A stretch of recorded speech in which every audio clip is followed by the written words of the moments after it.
Καλή σας ημέρα και από μένα. Ονομάζομαι Αλέξανδρος Κούρτης. Είμαι Γενικός Διευθυντής Πωλήσεων Δημοσίου Τομέα στην εταιρεία Cosmos Business Systems.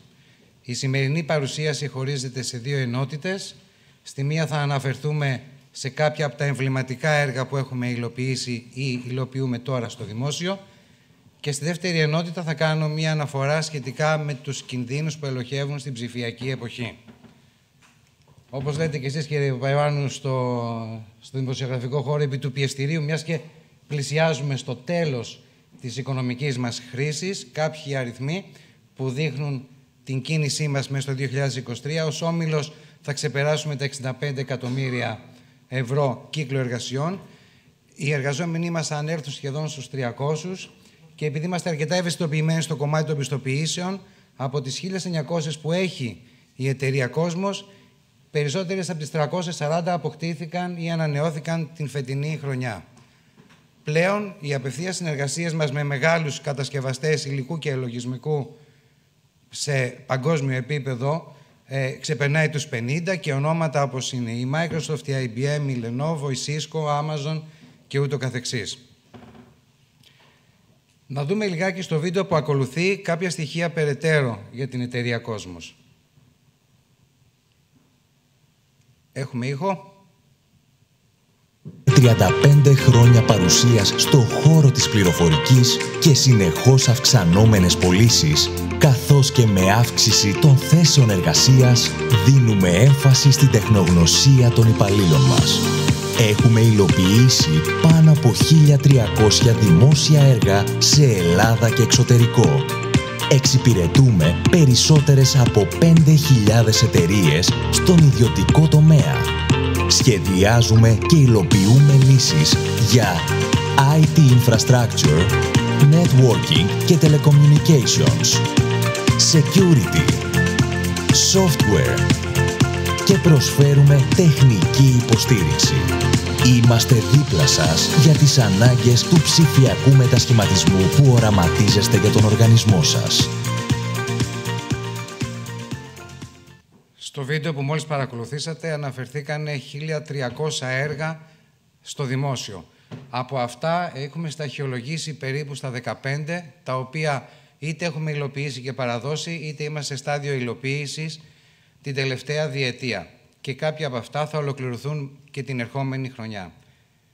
Στο χώρο της επικοινωνίας και της ενημέρωσης έχουμε υλοποιήσει το έργο των Wi-Fi των νοσοκομείων σε περισσότερα από 90 νοσοκομεία, καθώς και τα Wi-Fi και τα δίκτυα οπτικών ινών στα πανεπιστημιακά κάμπουσης. Ένα εμβληματικό έργο είναι το έργο της αιμοδοσίας, όπου δημιουργεί ουσιαστικά εχνηλάτιση και routing του αίματος από τον δότη μέχρι το λήπτη, και στο οποίο φυσικά εντάσσονται και στοιχεία τα οποία συνδέονται με τις αιματολογικές εξετάσεις. Η τηλεφωνία και τα δίκτυα στο κτηματολόγιο. Αποτελούμε μέλος ένωσης στην ψηφιακή αναβάθμιση και μετασχηματισμό του Υπουργείου Δικαιοσύνης μέσω του έργου του e-Justice.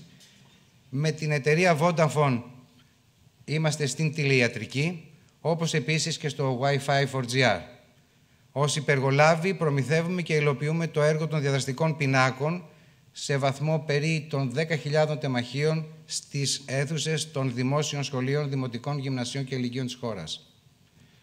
Ολοκληρώνουμε τώρα στο Υπουργείο Εξωτερικών το ολοκληρωμένο πληροφοριακό σύστημα εισόδου και εξόδου και επίσης ένα διαβαθμισμένο, το οποίο έχουμε εντάξει σε πλήθος διαβαθμισμένο που δυστυχώς δεν μπορούμε να παρουσιάσουμε σήμερα, είναι η αξιοποίηση μέσω της ψηφιοποίησης του αρχείου των αεροφωτογραφιών της Γεωγραφικής Υπηρεσίας Στρατού.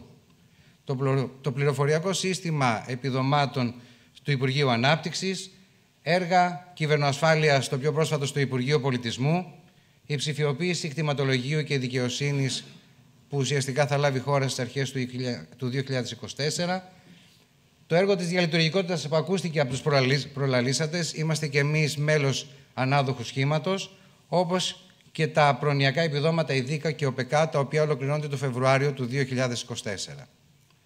Βέβαια, σε όλα αυτά τα έργα αντιλαμβάνεστε ότι εκτός από την εξειδίκευση των στελεχών μας και των ομάδων εργασίας, απαιτούνται και σημαντικοί συνεργάτες.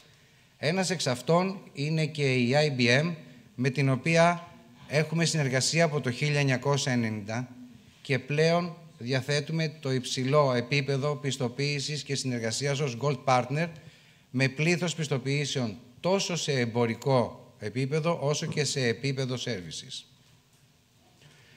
Το ψηφιακό βήμα ή ψηφιακό άλμα ή γενικά πείτε το όπως εξυπηρετεί το καθένα που έχει προβεί η χώρα τα τελευταία χρόνια ενέχει και πολλούς κινδύνους ασφαλείας. Διαβάζουμε καθημερινά για διάφορες επιθέσεις οι οποίες λαμβάνουν χώρα σε φορείς του δημοσίου, όπως πρόσφατα στην Εταιρεία Κινήτων Δημοσίου, στην Τράπεζα Θεμάτων κάποιους μήνες πιο πριν, σε νοσοκομεία, σε δημόσια νοσοκομεία, στα ελληνικά ταχυδρομεία, στο Υπουργείο Περιβάλλοντος, στη ΔΕΣΦΑ και δεκάδες, για να μην πω εκατοντάδες επιθέσεις, οι οποίες άλλες γίνονται γνωστές και άλλες περνάνε λόγω του υψηλού βαθμού ασφαλείας που έχουν οι φορείς, χωρίς να λαμβάνουμε γνώση. Το θέμα μας πλέον δεν είναι αν θα δεχτεί κάποιος φορέας επίθεση, αλλά το πότε θα το δεχτεί.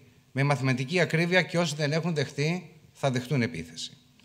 Και αυτές οι επιθέσεις έχουν να κάνουν με διάφορους κινδύνους και διάφορες απειλές, όπως είναι το malware, το phishing, για να μην πω σε πολύ τεχνικά θέματα, όπως η καταστροφή δεδομένων, όπως και απειλές οι οποίες μπορεί να προέρχονται από IoT εφαρμογές και εξοπλισμούς.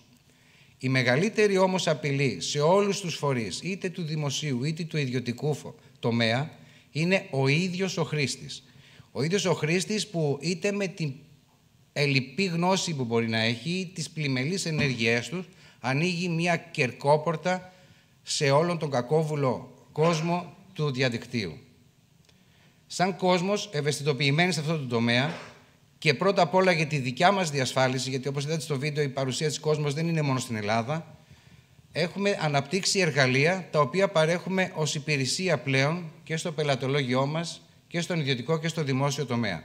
Εργαλεία όπως Managed CDR και XDR, NOC as a Service, Dark Web Threat Hunting, SOAR και πολλά άλλα.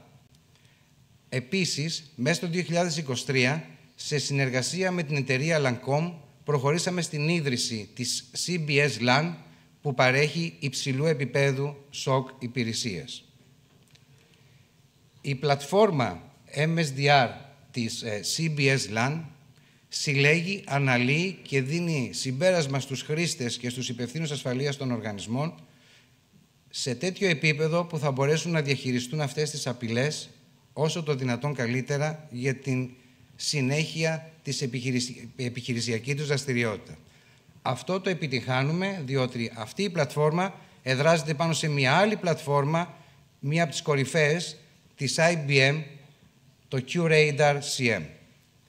Αυτή ήταν η παρουσία μας σήμερα. Περισσότερα στοιχεία θα θέλαμε για τον οποιοδήποτε ενδιαφερόμενο να τα συζητήσουμε και στο stand το οποίο διατηρούμε στο λόμπι του φόρουμ.